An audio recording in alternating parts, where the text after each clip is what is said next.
Welcome back to Mystical Sisterhood. This is your host, Maureen Spielman, and today I am here with Misha Vayner. I'm really excited for this conversation. She and I met through a networking group, and Misha is a certified trauma-informed holistic health and life coach for her company, Your Well Guide, and she's a mother of three.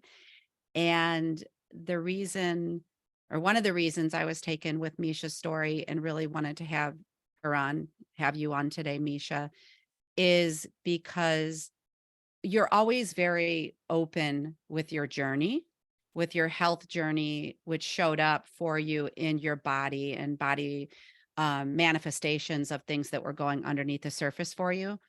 I always find you to be open, vulnerable, willing to share your story in order to help heal other people and support women through the practices you've discovered that are truly essential to our well-being.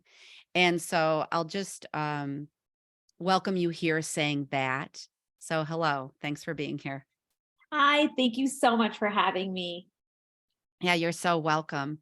When I think about your kind of backstory, I thought like I'm gonna just ask Misha right off the bat, how did this all begin?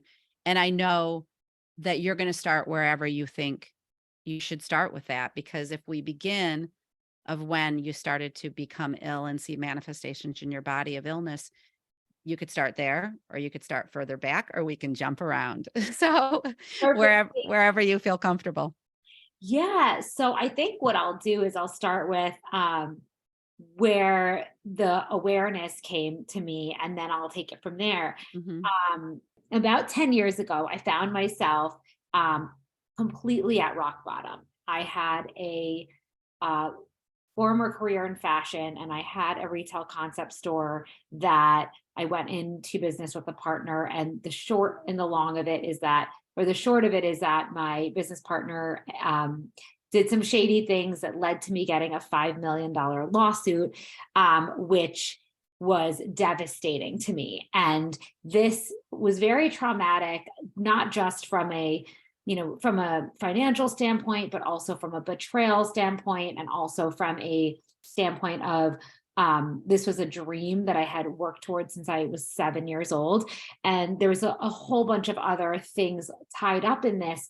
But as I sort of was dealing with the trauma from that and the grief of like losing a business and something that you've created, as I was dealing with the grief of closing a business, the devastation of the betrayal, the financial hardship, all of the things, I also dealt with having a death in the family and a few other traumatic events. And at this point, I found myself completely like in despair. And I then got pregnant with I then my husband, my at the now husband, but at the time my boyfriend proposed to me. And I was like, I cannot like make any legal commitments at this point. And I also don't trust anyone. I don't trust myself. I don't trust anyone else. No. And I was very much shaken by all of the things I was trying to like wrap my head around and figure out. It was also during the height of the recession. Businesses were closing. My sister was going through a divorce. My grandmother died. And I was just like, in overwhelm and overload. And then we got pregnant. And after I'm going to sort of fast track because there's so many pieces, but essentially after I had my first child, I found myself completely at rock bottom. I couldn't walk, my brain shut down. I couldn't type because every single one of my joints was in so much pain that I actually couldn't type. I had to use a pencil. If I was like reading, by the time I got to the end of a sentence, I forgot the beginning of the sentence. If someone would walk out of the room, I'd watch them. I'd completely have no idea like where did they go? I'd have this panic. I had night sweats. I had rectal bleeding. I had immense anxiety, chronic migraines, dandruff. My eyes were very like they constantly were itching and dull. It was from like small things to big things. It felt like not one part of my body worked. Mm. And I got to this, oh, and I couldn't lose a single pound of weight. And I was stuck with all this postpartum weight. Now, you're talking to someone who's always had a very fast metabolism, who's always prided herself on being very healthy, has, like, even if you look at my bookshelf from college, it was like how to breathe properly and like, doing gut cleanses. Like I'd always been very quote unquote healthy and worked out and ate well, but no matter what I did, I couldn't lose any weight. I was chronically feeling awful, and mentally, physically, emotionally, and spiritually. And after about a year and a half of just feeling like, at this point, I was feeling lost I felt disconnected from myself, felt lost in my career. I had now gotten married because of health insurance, basically, because I was now pregnant and I had Indian parents that were putting pressure. And I was just in this spin of making decisions that I didn't even know what was right. And I felt very out of sync with my life. Like I didn't know who I was. I had gone back to work in fashion because I needed to get a paycheck to take care of my kid. I was like feeling unfulfilled in my marriage, unfulfilled with myself, and in so much pain. Finally, I was driving one day and I actually I remember being on the highway and I couldn't put my foot down on the brake because it hurt too bad. And at that same time, you can't make this up, I remember, this is like graphic, but I remember also having blood come out of my butt and my vagina itching so badly and just feeling like a disgusting human that felt like broken. I pulled over to the side of the road and I was like, I started bawling. Like I was like, what is happening? And I called my husband and I was like, I need to get to the bottom of whatever this is.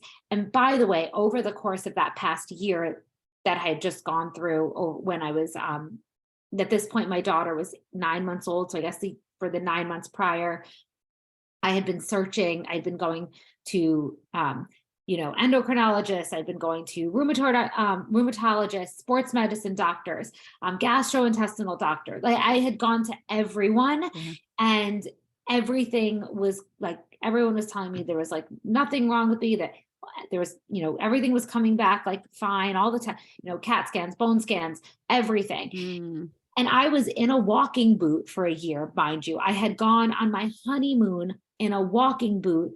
I was crippled in pain for a year.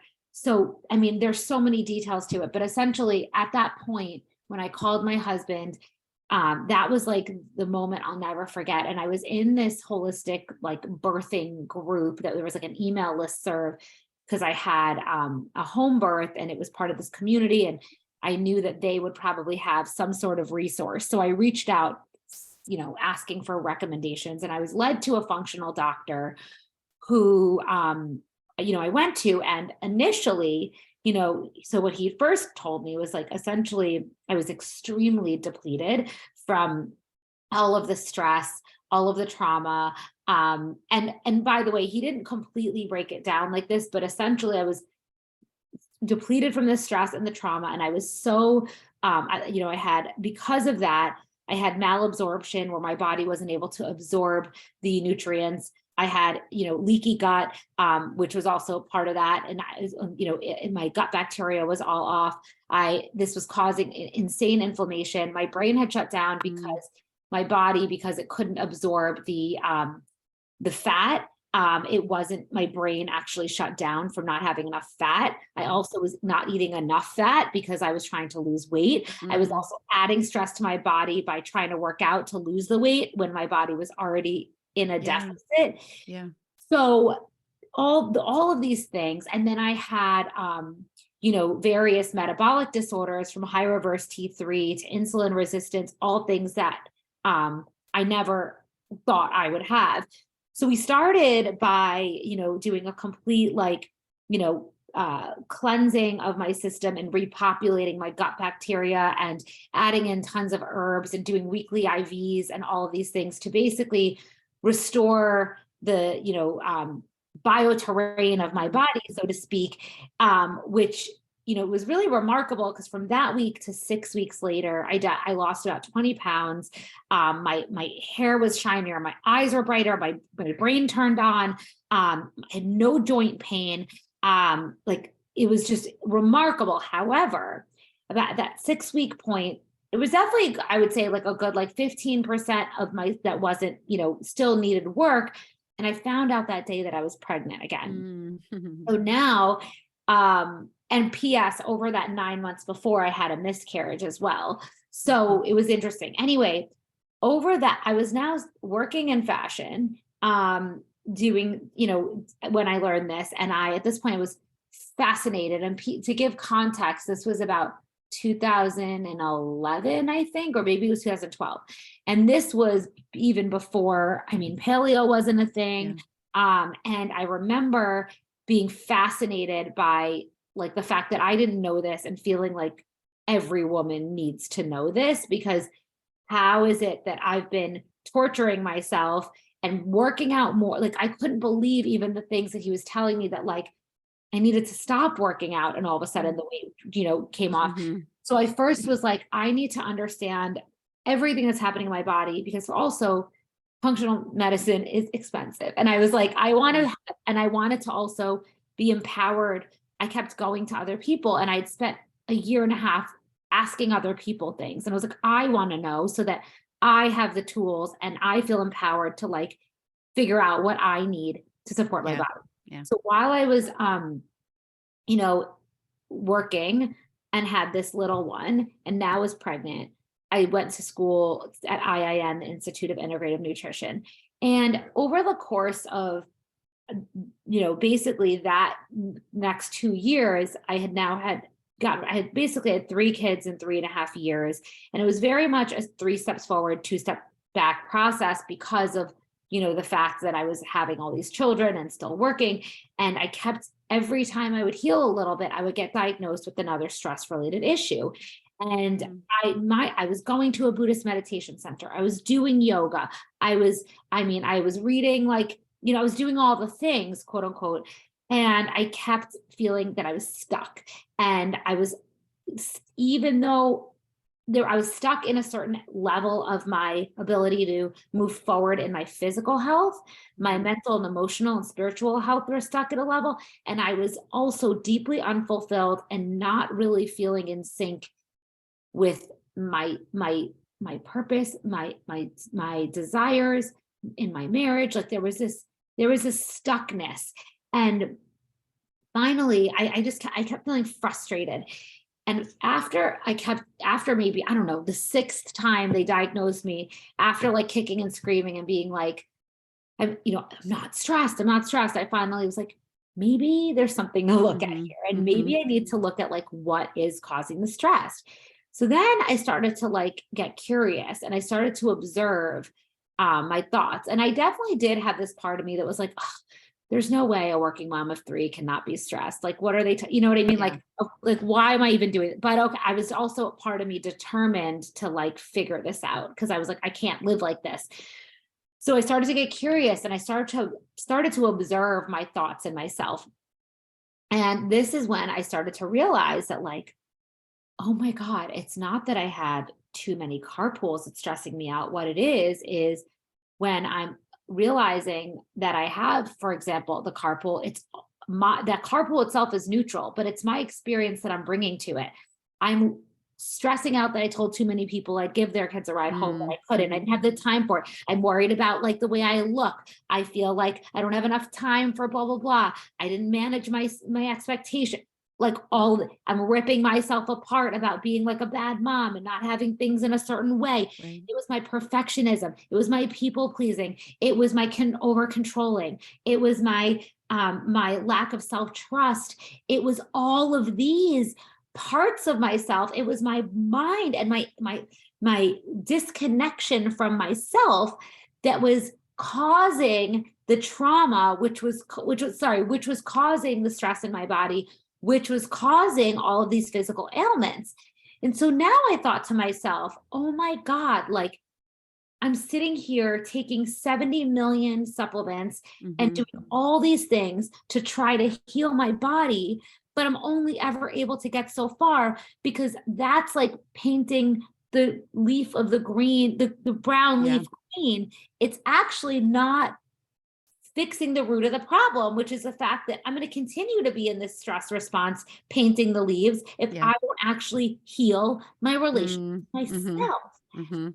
So that's when I discovered trauma healing, because I didn't know where what I knew, because I was so self-aware and I'd done so much like exploration on personal development. I was able to recognize this isn't my true self. That much I knew. And Yeah. then I said to myself, this is my disconnect from myself. And if I'm disconnected from myself, this is definitely causing misalignment in my body, because my mind and my body are doing two different things. And there's obviously, this is causing the anarchy within. But I didn't know for sure from a scientific standpoint that this was true. But my intuition was telling me, I just knew.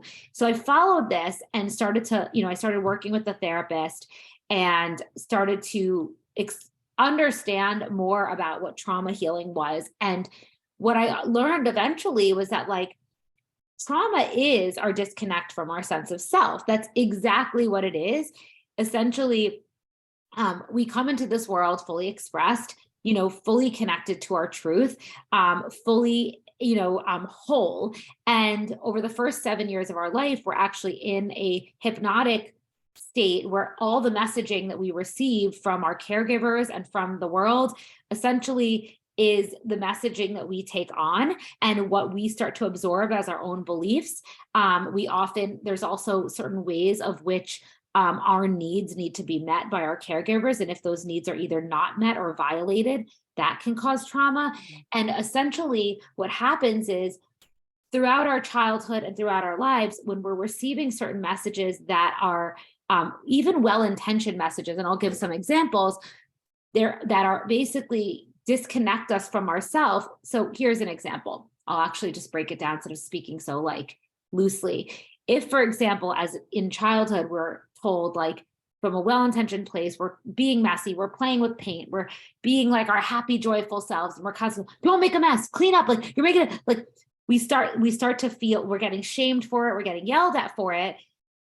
We start to feel this shame around being messy. And so then we start to realize, okay, let me cut that part off of myself. This is like an exile. We cut that part off of ourselves and say, there's too much shame around that. And this is my caregiver. This is the person that I need love, safety, and belonging and acceptance from. This is the person that's giving me food and shelter. I need to do what's going to help me attach to them. Mhm. So I'm going to cut that part off of myself, and I'm going to become, for example, a perfectionist. I develop a coping mechanism, a self-protection pattern that helps me feel safe, because it feels safer. And I cut that part of myself. And this is essentially also then keeping us safe in the situation, but we're abandoning ourselves and we're causing a disconnect. And then it causes this pattern, which causes also a chronic stress response within our bodies, which then has this ripple. So all of these parts of ourselves that we cut off, well-intentioned or not,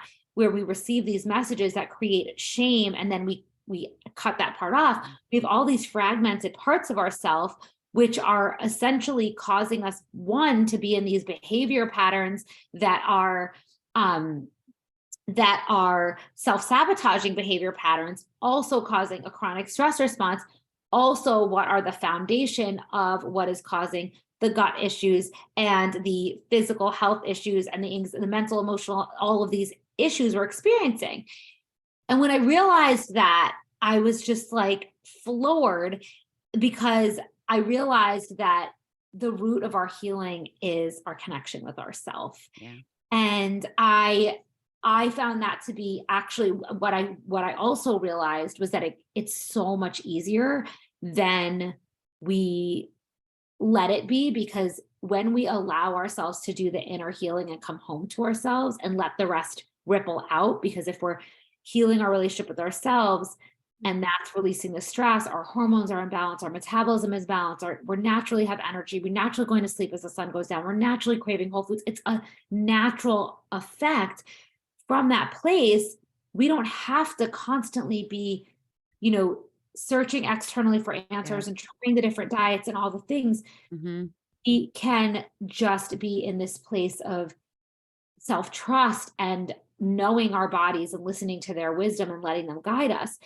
And so really, I know this is like the longest wind answer, but like really by, it started from that moment. And then I kind of, as I went deeper into as I started to understand it was trauma healing, I went really deep into going back into my healing journey Mm. and healing each and every part of myself.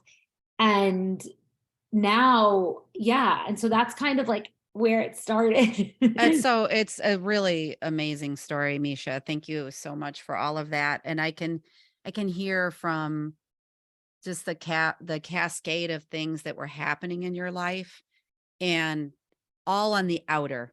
Even when you became pregnant and then became not well, and then you pulled in all the specialists that they were going to have the answer, and this one's going to have the answer. And that's what we're searching for, because that's also what we're trained to search for, that someone else has the answer. Mhm. And I think it's beautiful the way that it unfolded for you, because despite having to go through all those painful times, it led you, even it seems, with the training you chose for yourself at IIN. Again, we're going to learn these outer things that it led you to. Well, wait a minute. Wait a minute. What's underneath? What's inside me? Maybe the answers are within me. And then that leads you to be able to embody it. And yeah. So what have been, thanks for sharing everything, first of all.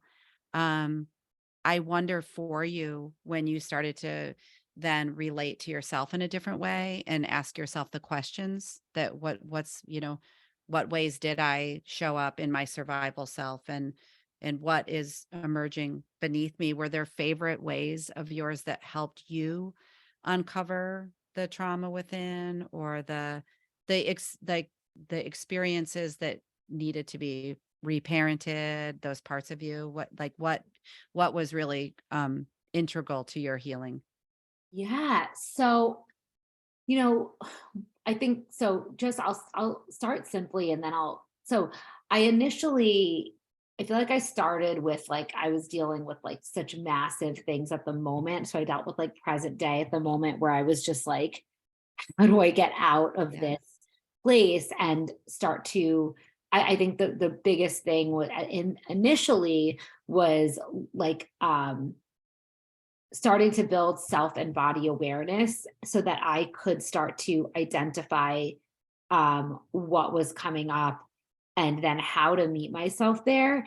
But I think the really beautiful thing that I've realized, and I'll go back to specifically what that looks like and how to do it if that's helpful to the listeners. But um, what I think is really, really, really fascinating and really cool about trauma healing is that once you understand it and you start to apply it, it's like this insane compounding effect because while the wins I experienced year after year have been exponential, even today, like now it's like when because I have this level of awareness, I'm able to continuously heal and expand into versions of myself that Mhm. it's almost like Yeah. becoming a superhero. And I know it sounds crazy, but it's actually true.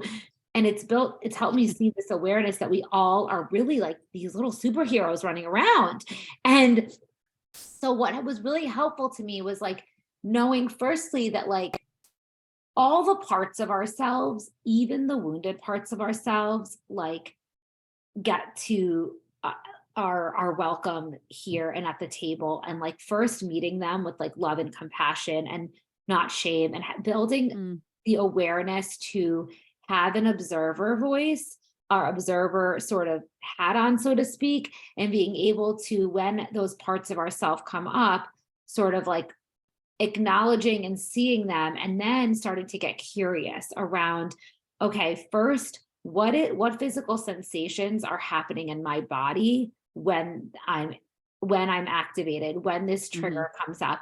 And because even just that awareness is 50% of the healing. And when you have that awareness, you're able to associate it with like oh, this thing that's happening, it's actually not about this person and what they said. This is my own thing because I know this feeling and I've Mhm. been here before. So let me actually pause and not react and like you were saying, reparent myself and then come back to this person later. But if you don't have that awareness, you can be in you can respond to life and situations from a trauma response, which is going to put you back Yeah. into that cycle. So Mhm. awareness is the first piece, body awareness.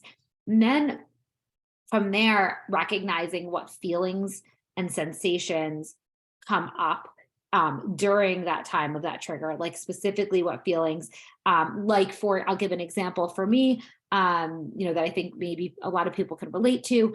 I have like, for a long time, I had like a girlfriend sisterhood wound because I guess during childhood there were certain circumstances where I'd be a part of the group and then I'd like be kicked out of the Mhm. group or like whatever. And so as I grew up, I like started to like not like being in groups. And so I started to notice that like if, in fact, I started to notice that I would get this like level of discomfort in my body if there was a group. And I started to notice even like with my Mm. parenting that like my daughter one time, I noticed that like a bunch of her friends were dressed up as something for Halloween and I knew she was coming and I knew she wasn't invited to dress up as that. And I had this insane response in my body, like on behalf of my daughter for not Yeah. being included. And it was taking over and I knew this is your own thing. Because when my daughter came, she literally didn't care. She was like Yeah. fine in her other costume. But having that awareness, if I didn't have that awareness, there might have been a part of me that like, who knows, might have been like, hey, like, why wasn't so and so invited to? Mhm. I might have responded, but knowing that this isn't about them, this is about Yep. my own thing. So noticing that, and then which feelings come up for me, like for me, it's like shame or whatever. And then after that, at meeting yourself and asking yourself, what do I need to do to meet that part of myself? And as you said, reparent and heal that part. So, repair and reparenting is what heals a trauma response. Because if you think about a child that's like really upset, if the kid was just sitting there crying and no one, if you go over to the kid and you hug them and you meet them with resonance and you tell them, it's okay, I hear you, it's okay, I love, you're still loved, you're still cared for, I'm sorry that happened, that Mm. stinks. They start to, their stress response, their body relaxes, Yes. they feel seen, Mhm. they get that resonance Mhm. and they're able to complete the stress response. But if they don't have that, there's this hypervigilance, there's a stress that maintains in the body and that stays in the body, and the stress response can't be completed and it develops into trauma. So as an adult, when we feel a stress response, we feel a trauma response, it's important that we complete it. And when it's rooted in something that happened from childhood, which it typically always Yeah. has some sort of root, when we can ask ourselves, like, where is this coming from? Like, for Mhm. example, in that case with the friend, with me feeling that way, it might be how do I meet this part of myself? It might be like I need to call one of my best friends and have them remind me that I'm like loved and Yeah. seen. It might Mhm. be that I need to just cry to my mom and be hugged. It might mean that I need to go for a run and move my body. It might be that I want to like sometimes I literally have to like get under my like gravity blanket and be really tight, like I'm in the womb. Like there's, Mm. Mhm. sometimes, there's various different things. Sometimes you want to take a bath, sometimes whatever. There's, very all different things that you could box breathing. But the point is really recognizing what part of yourself is needing to be seen and witnessed and loved and in that moment. And then when Mhm. you can meet yourself there and do that, if I could call a friend or and have that person be like, remind me of my worth and tell me that Mhm. they love me. And I get that, like, Oh, and yeah.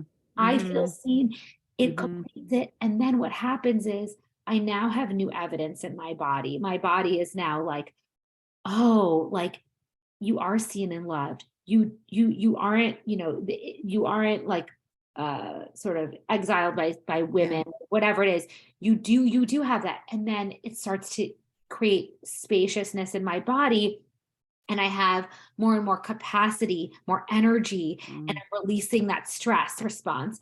And little by little, so I think understanding that practice of, this 4 steps of building awareness, self and body awareness, recognizing the feelings, asking yourself what needs you need to be needs Yeah. what needs to be met for your inner child, and then actually executing on that.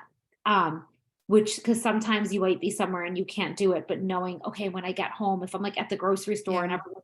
I get home, I'm gonna do something Yes. for myself. Yeah. That's been really transformational for me. And I can, it's important to note that it can take place over, a extended period of time. Sometimes when you're in like a fawn trauma response of people pleasing, it often takes place, sometimes it takes place for like weeks, where you're noticing that, you did something and it's still within you. It's spawning will stay with you from the moment, you've been aware of it till you actually exit it, even if the conversation was like one conversation one day, Hmm. until you actually recognize what's happening in your body and Yeah. meet it. So Yeah, and that's a beautiful 4-step kind of awareness to implementing new ways within yourself. When you were talking about the experiences you had as a young girl, young woman with women, that's interesting to me because the ways that we perceive things and the things that we take on based on how we were raised or what we were exposed to, like through institutions, let's say, um, they keep us so disconnected. And then that to me is speaking to that disconnection. And it's no wonder that we develop that disconnection within. And then, so what I'm hearing is part of your, you like re-being with yourself in a new way, re-meeting yourself, giving yourself compassion and understanding, is that you're building the connection. And then you said that word spaciousness and expansion, and that's what connection feels like, because it's an energy. And the energy of disconnection, I'm just thinking out loud, but it's not surprising either that if we're feeling so much disconnection from our true authentic self, our body's gonna possibly malfunction on us, or yes. yeah. Yeah, Hmm. 100%. We definitely, I think you're absolutely right. I think that's also why in the pandemic, I feel like it got so much worse. There was so much more disconnection. And I think, we are one. We actually all are one. We're all energy. We're all connected. And it's this, you know, for better or for worse, like modern day life has really separated us and disconnected us. And especially, now after the pandemic. And I think Yeah. the more that we can connect, the biggest thing that will help build connection with others is vulnerability. Yeah. And then being able to, and I think that that's one of the Hmm. things that the more I would love for it to see more and more people just get comfortable, being their authentic self. Yeah. And I think that the Hmm. more that people are doing that, that helps build connection and trust.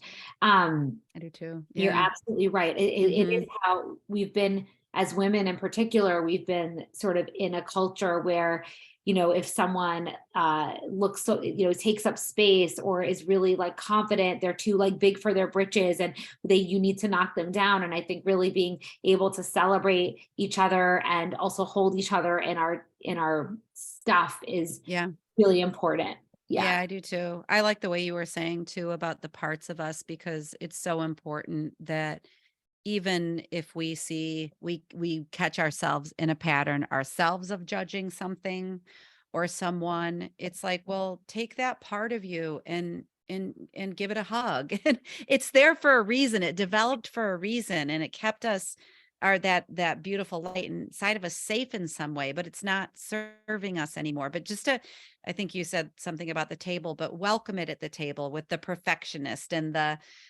the overdoer and the people pleaser and the lazy one, or like all these Yes, things that we started, being, that were never truly ourselves.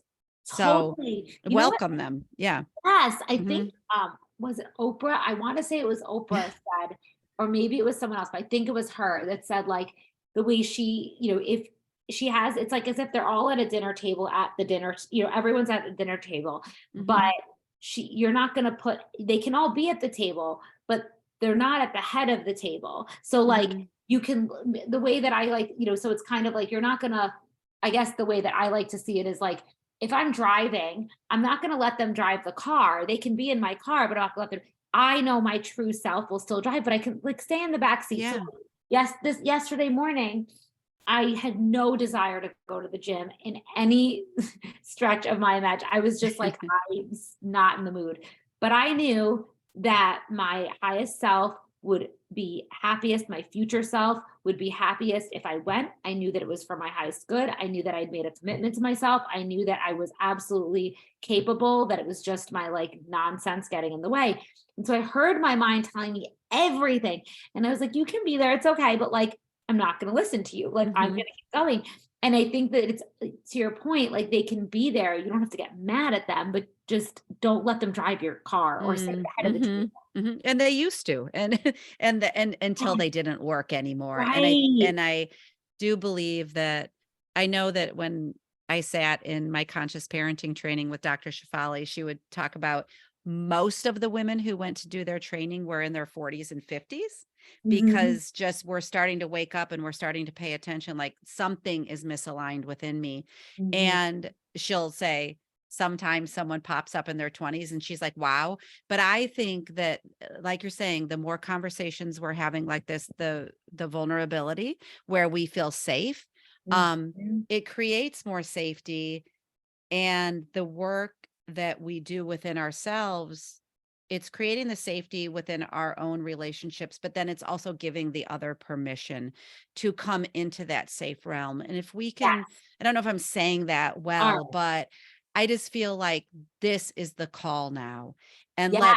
let's share, let's be together, let's teach each other, let's learn from each other, let's be in community, whatever. It's just have the wide open big conversations. Yes, I Mhm, totally agree. Because if one person if you're closed off, if one person's closed off, you actually can't connect. If you're so in that actually mhm, just to your point, that then doesn't allow for healing. Connection is healing, both within mhm. and with others. And so the more that we can all like let our guards down and be to your point, like if we're being similar to what you were saying about the parts of ourselves and being accepting of them and letting them at the table for ourselves, doing that with other people as well.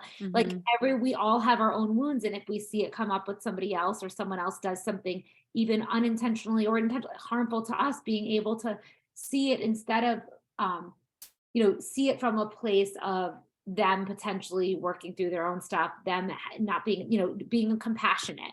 And from Mhm. that place, you can actually have an honest conversation and talk about it. And in fact, I've had some really powerful and healing, deeply healing conversations with people that, we've had unintentionally hurt each other's feelings and been able to both show up with open Mm. minds and open hearts and heal it. And it was and from having those discussions, our own healing just was so dramatically expansive, because it's like, oh my God, I can say my truth in this situation and Yeah. not and be heard. And I think that is how the big healing will happen. So Mhm. more that people can, but you do have to be a certain level of self-aware and regulated in order to be in those conversations. Yeah. So allowing yourself, so really doing this work is such a courageous commitment. Yeah. Yeah.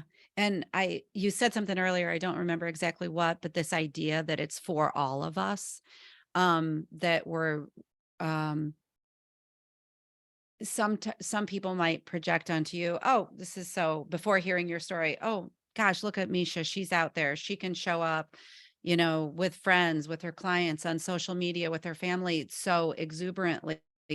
But just to know, when we witness that, we're all doing the work. I mean, and we take those little steps to prove to ourselves that we're safe, like we are internally safe. I've done many things as I've built my business. I mean, I'll tell you, 2 years ago when I started an Instagram, that was not safe for me. I didn't feel, and it's still not my place, but as I am with myself and I keep on coming back to myself, like we're talking about this inner dialogue, like you're okay, you're safe, your voice is worthy. People people might want to hear it. You start with those baby Yes. steps, and then Yes. you prove out to yourself like, oh, gee, the thing that I was scared of or fearful of, oh, maybe it's not true.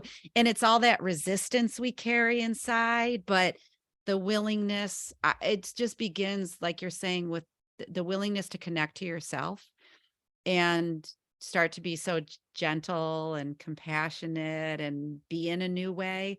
It all just is exponential. And then you're like, well, maybe I can, or maybe if she can, I can. And I think forever I would hear people who were doing things say, I'm just like you.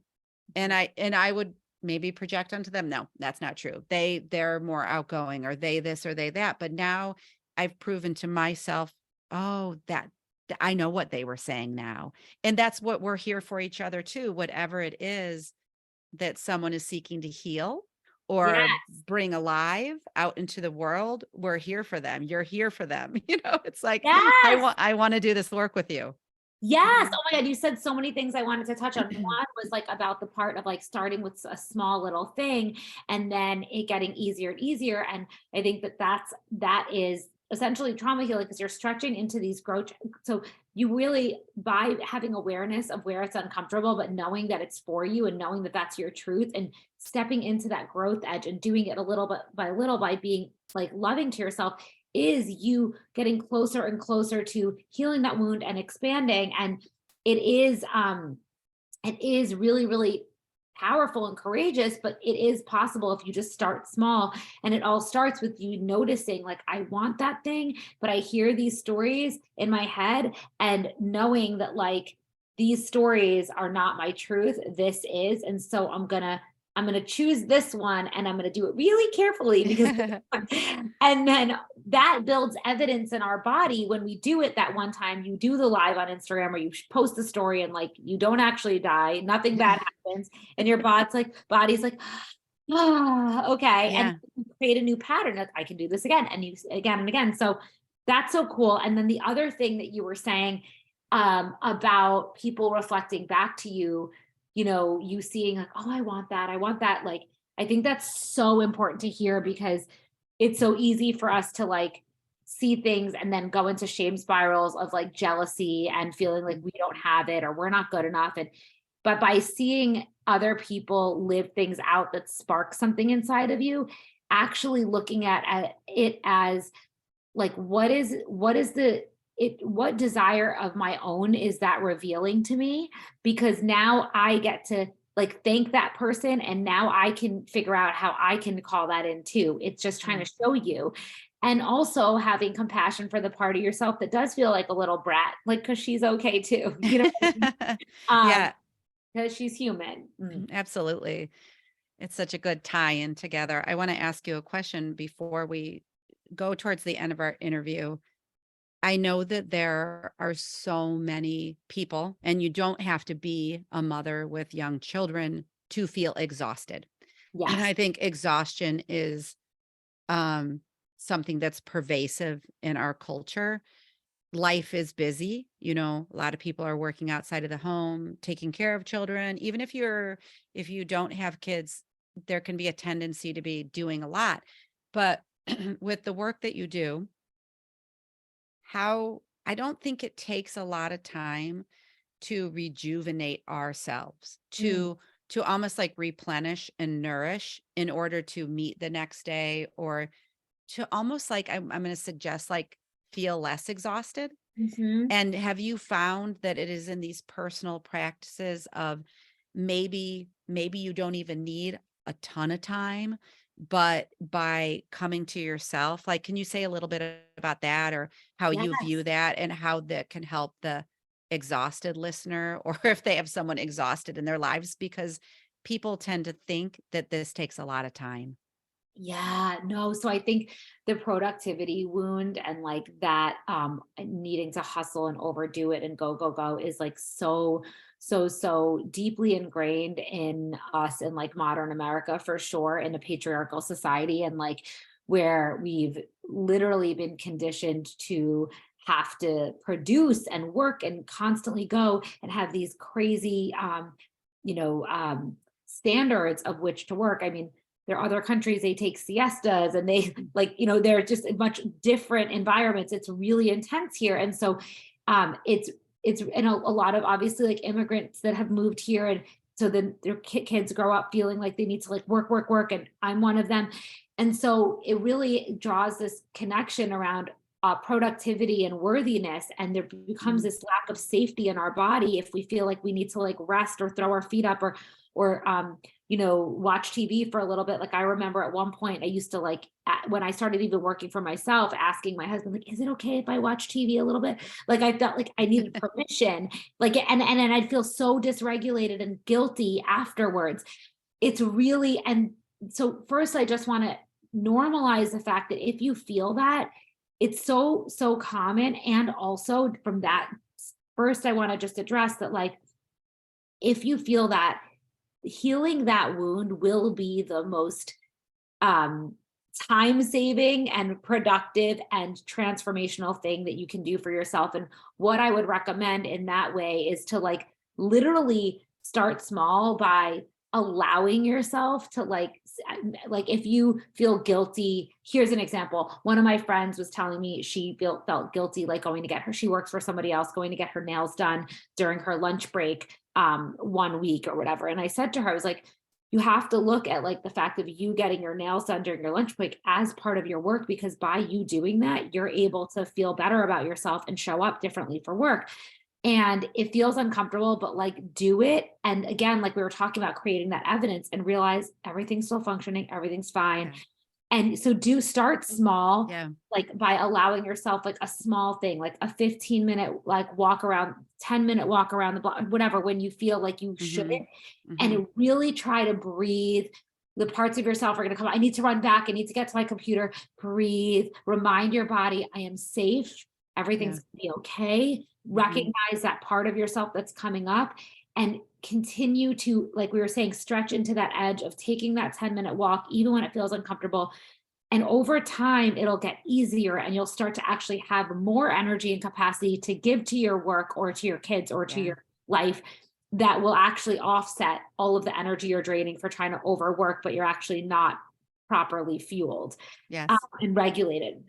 And then the other thing is, so it really, but my point there is that it benefits you and it benefits the whole ecosystem of whoever you're working for or with or whatever. By doing that, it's actually adding to Yeah. and then the Mhm. other thing is, little things I would say, I really like to do this thing called energy buffers, which is if you're going from like work to home, whenever we're say like in a workplace, or even if you're a stay-at-home mom, or if you're wherever you are, that if you're out in the world or connecting with people, you're absorbing energy all day from inputs, things you're reading, things you're seeing, other people. And even just if there's fast pace, your body is absorbing it.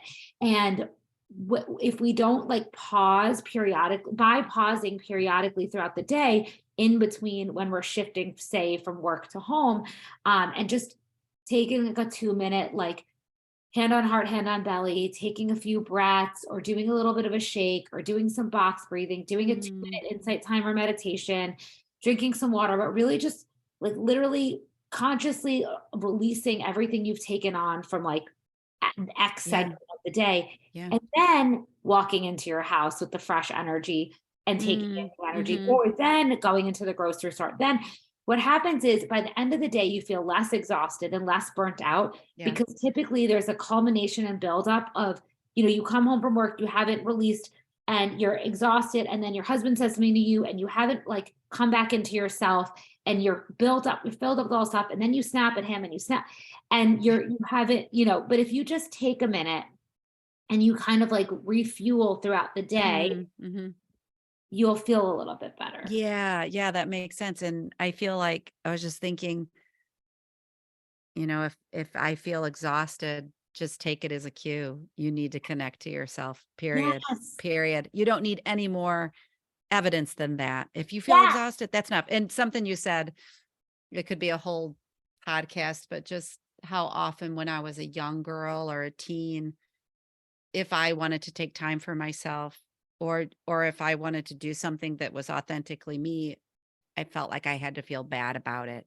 Or Mhm. like I was thinking about your friend who wanted the manicure. It's like on some level we feel like if I'm saying like I feel bad about it, that is shame.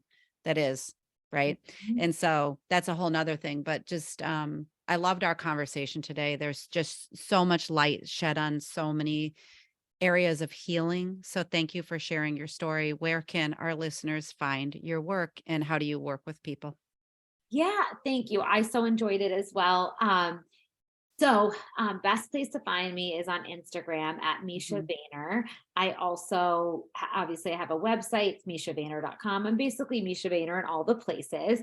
And I do coaching and events and workshops, but the biggest thing is my Glow and Flow Mastermind is the best and most comprehensive and cost effective way to work with me. And the doors are open right now, actually.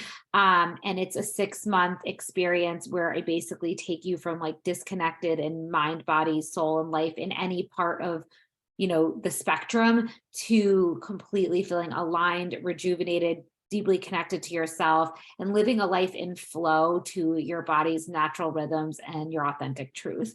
Um, Beautiful. it's Hmm. deeply transformational. The women that have come through, I mean, have like gone from like fully like, you know, deaths in families, husbands going blind, losing careers, going through divorces, like really stressed out, broken down, to like completely starting afresh in ways that they stepping into part versions of themselves they never knew possible. What a gift. Yeah. So yeah, Okay. That's good. Good to yeah, know. thank Okay. So thank you. And thanks to the listeners for being here. And as always, share with a friend if you think someone who could benefit. But thanks, Misha. We'll thank see you you next so time. much. Yeah. Thanks for listening to this episode of Mystical Sisterhood. To learn more about my one-on-one coaching programs or join the Mystical Sisterhood membership, visit maureenspielman.com or mysticalsisterhood.com. Thanks so much. I'll see you in the next episode.